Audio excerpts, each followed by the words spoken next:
Bonjour les amis, quel bonheur de vous retrouver à quelques encablures de ce nouvel an 2023 se profile dans 3-4 jours et dernière surprise, celle de l'histoire de La Rochelle. L'histoire de La Rochelle, vous avez été plus de 9000 internautes à vous donner rendez-vous sur l'histoire du quartier Saint-Nicolas il y a quelques jours. Aujourd'hui, je vous propose de rééditer l'exploit autour du quartier Saint-Jean-du-Perrot. La Rochelle, c'est son vieux port bien sûr. Mais avant le Vieux-Port, c'était la place de Verdun, la ville médiévale. Et si vous regardez de ce côté-là, la caméra se retourne, vous avez le quartier Saint-Nicolas qui a été une extension après le Moyen-Âge de la ville quand elle est venue chercher dans ce havre la possibilité de mieux faire circuler ses bateaux qu'elle ne faisait sur le Lafond. Et puis là-bas, le quai du Perret, c'était ça la ligne médiévale ancienne, la vieille ville initiale est là-bas derrière. Et puis ce quartier a fait comme le quartier Saint-Nicolas. Il est venu se planter en dehors les murs, on disait, sur une émergence de galets, de fagots, et tout ce quartier est né. Il a plusieurs histoires, ce quartier. On retiendra l'histoire de la pêche, parce que ça veut dire c'est la plus folklorique, avec ses cabarets, etc., ses pêcheurs, un peu les soulins, il faut bien le dire, mais il y a une histoire beaucoup plus prestigieuse que ça, puisqu'il accompagne toute une partie du développement de cette ville. Histoire religieuse, d'abord, avec deux ordres frontaux, ici, qui occupent les lieux. Défense militaire, puisqu'il à la fois il borde de la tour de la Chaîne à la tour Saint-Nicolas toute l'entrée dans le chenal, et puis histoire, j'allais dire, plus contemporaine, culturelle, puisque un certain nombre d'édifices ont donné lieu à la première maison de culture, deuxième maison de culture en France, dans la rue Saint-Jean-du-Perrot. Qui connaît l'histoire mieux que lui? D'autres vraisemblablement, mais en tout cas nous on l'aime bien parce qu'il rend tout très vivant. C'est Jean-Louis Mahé. Jean-Louis, bonjour. Bonjour. Bon, Jean-Louis, nous voilà là dans, j'allais dire, on est au cœur de La Rochelle pour ceux qui nous regardent, mais on est, non, hors les murs, on est dans l'extension d'une La Rochelle qui promet pour l'avenir. Elle sort de ses murs. Oui, parce que La Rochelle croît très vite et on a besoin de place pour loger tous les nouveaux habitants. Donc le quartier Saint-Nicolas et le quartier Saint-Jean sont assez rapidement urbanisés. Oui. Alors, et ici au milieu, parce qu'on disait que les bateaux ne pouvaient plus rentrer dans le Lafond là-bas derrière pour remonter vers la place de Verdun et qu'il fallait au plus près du large trouver un petit espace. Là, c'était Marigot, on creuse, on dit on fait un port, mais c'est pas le tout de faire un port. Voilà, aux alentours, il faut urbaniser. Et pour urbaniser, faut poldériser. Oui. C'est vraiment le mot, puisque ici, donc, c'était un grand espace recouvert par la mer pendant les grandes marées. Ouais. Donc, pour urbaniser, on a tout d'abord étalé sur les 4 hectares de la surface du quartier, on a étalé des sarments de vigne, Ouais. pour empêcher les galets qu'on a ensuite empilés de s'enfoncer. Et dessous nous, en dessous le sol ici, il y a un mètre de galets, Ouais. qui constitue la base du quartier en fait. Donc de la tour des 4 sergents à la tour de la Chaîne, tout ça va être comblé, un peu remblayé, mais pas suffisamment en tout cas pour qu'on puisse bâtir lourd dessus. Ça reste un sol un peu bougeant, un peu fragile. Il a fallu plusieurs décennies pour Ouais. arriver à pouvoir construire effectivement entre 1130 et 1180. Et après, les premiers arrivés sont les Templiers, les chevaliers de Saint-Jean de Jérusalem, les hospitaliers. Oui. Alors, ce quartier, on disait, on retiendra, comme le quartier Saint-Nicolas, c'était les deux quartiers pendants, on disait l'un est breton, l'autre est grec, etc. C'était le quartier de la pêche. Image très très forte, 19e, 20e siècle, début 20e siècle, mais quand même, avant ça, il y a des histoires. Ici, on installe d'abord, oui, on le disait, des ordres religieux, qui ne sont pas forcément, enfin, qui ne regardent pas l'église du même côté. Il y en a qui sont les hospitaliers, vous le disiez, qui est un ordre militaire, et il y en avait un autre, on verra tout à l'heure les restes dans l'ancienne maison de la culture, les carmes, qui étaient un ordre mendiant. Voilà, tout à fait, les carmes qui s'installent un petit peu plus tard, mais donc le quartier, il y a ces 2 gros établissements religieux. Ouais. Qui structurent complètement le quartier, avec autour de ces établissements beaucoup de lieux de stockage surtout. Oui. Parce que c'est le port, les marchandises arrivent, il faut les stocker. Donc c'est essentiellement des entrepôts. Oui. et aussi quelques habitations, bien sûr, et au départ, des habitations plutôt de notables, de belles maisons en tout cas. Oui, parce qu'avant l'histoire de la pêche ici qui marque le quartier, il y a quand même toute l'histoire qui est l'histoire de La Rochelle commerçante et qui commerçait pas avec des villes moindres, c'est les villes hanséatiques, le réseau des villes hanséatiques. Donc on importe, on exporte, il y a une vie ici, mais qui n'est pas encore la vie un peu de tripot des premiers pêcheurs.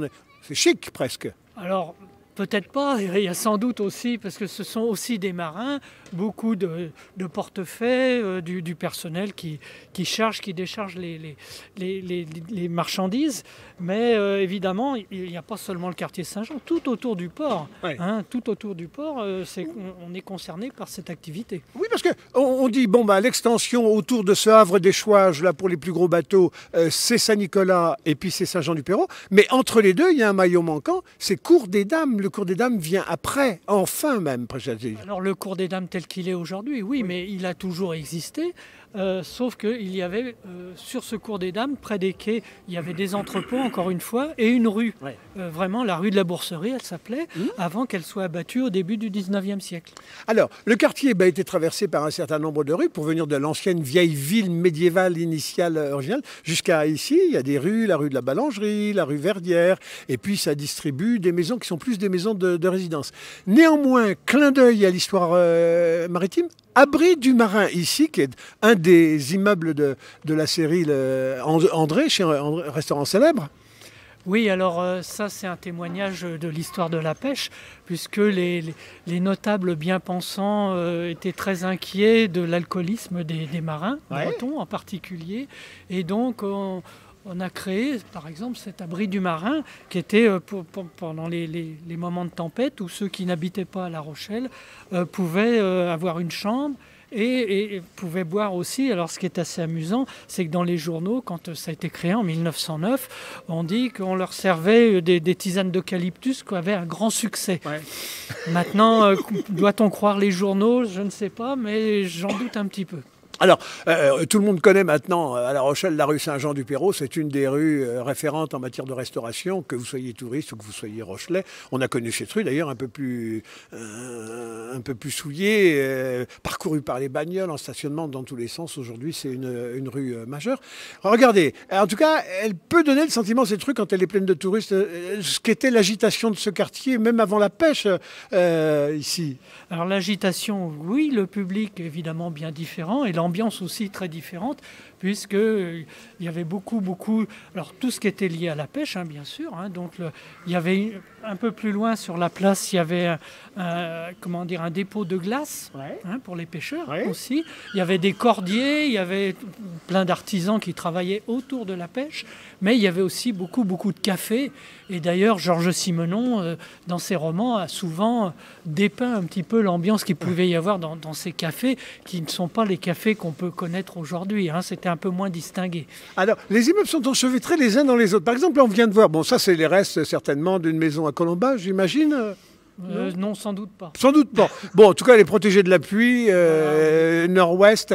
Ces maisons sont entremêlées. J'ai souvenir que dans celle-ci, là, alors qui donne le sentiment d'avoir été un bâtiment pas anodin, puisqu'il y a des sculptures en façade, etc., ça donne sur un deuxième, sur un troisième immeuble qui est lui-même sur les murs. Il est sur le rempart de l'autre côté. Et pendant un temps, on pouvait monter par des escaliers, passer d'un immeuble de l'autre et se retrouver sur les remparts. Des malices dans l'architecture.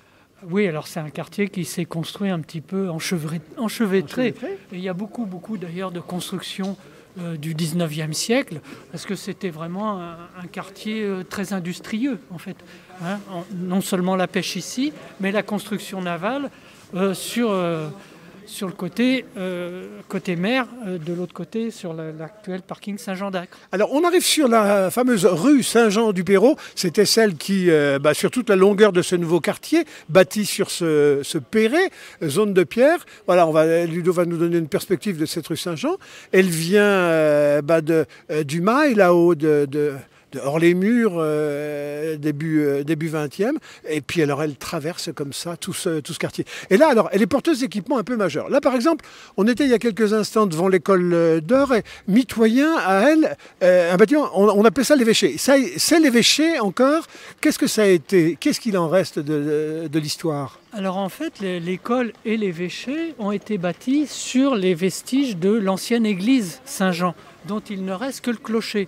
Mais cette école d'or a été construite en 1906 et derrière, l'évêché a été utilisé, enfin une ancienne chapelle des Lazaristes qui a été utilisée pour l'évêché et une maison bourgeoise qui a été aussi utilisée et après beaucoup de constructions plus récentes d'ailleurs pour abriter l'évêché actuel. Alors l'église Saint-Jean, elle était accompagnée, j'imagine, comme toutes les paroisses, de son cimetière. On dit que sur la place de la préfecture, derrière, en dessous, ce parking n'a jamais été creusé parce que tout simplement, on est sur le cimetière de cette fameuse ancienne église Saint-Jean dont le clocher subsiste en lieu et place de l'évêché aujourd'hui. Voilà, c'est ça, c'est exactement ça. C'était une paroisse, donc elle a été supprimée après, en 1906, après la séparation de l'État et de l'Église, parce qu'ils considéraient qu'il y avait trop de paroisses, il y avait une trop grande concentration, donc elle a été transférée après à Saint-Maurice. Voilà. Alors, je propose dans cette rue, ce qui est remarquable, enfin en tout cas qui donne à savoir l'importance historique de ce bâtiment-là, c'est les arcades. Alors, on peut imaginer que sous ces arcades-là, c'était quoi? C'était des armements, c'était de la boutique. Alors, j'avoue que je ne peux pas vous dire précisément, c'était des maisons, tout simplement, comme on peut trouver ailleurs dans la ville. Oui. Donc c'est un peu plus tardif, c'est plutôt 16e, 17e. Oui. Alors, on est à hauteur, là, cette fois-ci, de la rue Verdière. Alors, elle, c'est aussi une rue qui joue un rôle important. Elle irrigue l'infraquartier, mais elle fait plus qu'irriguer, ou au contraire, elle, au sens propre, elle irrigue, puisque la Verdière, c'est une rivière, elle est en dessous. Elle est en dessous, de l'autre côté, sur l'actuelle rue Vieljeu, dessous. Voilà. Et donc, on voit là, les amis, cette forme contemporaine qui n'est pas autre chose que le déroulement de la coursive qui est assise, elle, sur un site d'importance, puisqu'il s'agissait de l'ancien Carmel. Alors, voilà le Carmel, donc on va y aller tout à l'heure. On y arrive d'ailleurs, et on peut voir déjà une entrée latérale qui peut nous donner quelques indications avec le fronton gravé, marché aux poissons. Alors, marché aux poissons, c'était une des entrées. Alors, c'est marché aux poissons ici, c'est Carmel là-bas. Les deux se sont intermêlés, mais pas à la même époque, j'imagine. C'est la même chose.